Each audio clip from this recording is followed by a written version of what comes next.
থেকে এনসিপিতে আসতে যাচ্ছে। বিএনপির অসংখ্য নেতা কর্মী তারা বিএনপিতে যোগ দিতে, আমাদের এনসিপিতে যোগ দিতে যাচ্ছে।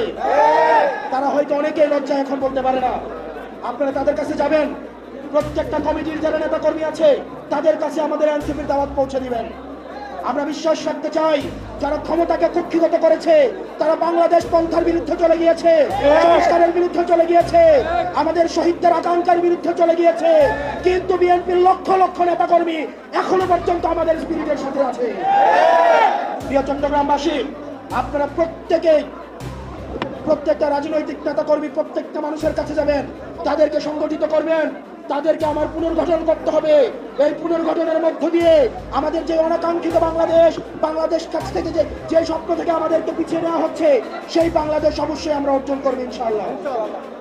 এই প্রিয় চট্টগ্রামে অসংখ্য নারী নেত্রী জুলাইয়ের রাস্তায় নেমে এসেছিল, কিন্তু এটা আমাদের ফেইলিয়র। আমরা তাদেরকে পুনর্গঠন করতে পারি নাই, তাদেরকে আমরা রিঅর্গানাইজ করতে পারি নাই। সেজন্য অনেক নারী নেতৃত্ব তারা রাজনীতি থেকে পিছিয়ে আসতে বাধ্য হয়েছে। সেজন্য নারী নেতৃত্বের মধ্যে যারা আছেন, আপনাদেরকে অনুরোধ করবো, চিটাগংয়ের যে নারী শক্তি রয়েছে, নারীদের মধ্যে যে নেতৃত্বের যেই ক্ষমতা রয়েছে, দক্ষতা রয়েছে, আপনারা প্রত্যেকটা নারীর কাছে যাবেন, তাদেরকে পুনর্গঠিত করে রিঅর্গানাইজ করে আমাদের বৃহত্তর যে লক্ষ্য, আমাদের পুনর্গঠিত বাংলাদেশের যে লক্ষ্য, এই লক্ষ্য নারীদেরকে আপনারা অংশগ্রহণ করাবেন। প্রিয় চট্টগ্রামের বাসী, এই প্রিয় চট্টগ্রামে ঢাকায় যখন আন্দোলন বন্ধ হয়ে গিয়েছিল, বন্ধ হওয়ার উপক্রম তৈরি হয়েছিল, চট্টগ্রাম থেকে আবার আন্দোলন আবার সারা বাংলাদেশে ছড়িয়ে গিয়েছিল।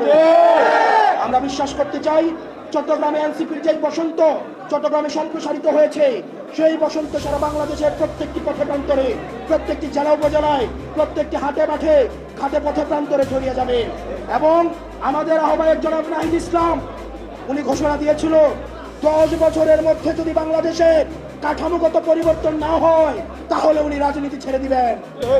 আমরা বিশ্বাস করতে চাই, আমরা প্রত্যেকটা মানুষ আমরা আমাদের নিজেদের সাংগঠনিক দায়িত্ব যথাযথ পালনের মধ্য দিয়ে, আমাদের আহ্বায়ক জনাব নাহিদ ইসলামের হাতকে শক্তিশালী করার মধ্য দিয়ে আমরা আমাদের আহ্বায়কের সেই স্বপ্নের কাঙ্ক্ষিত সংস্কারের যে বাংলাদেশ, সেই বাংলাদেশ অবশ্যই আমরা গঠন করব।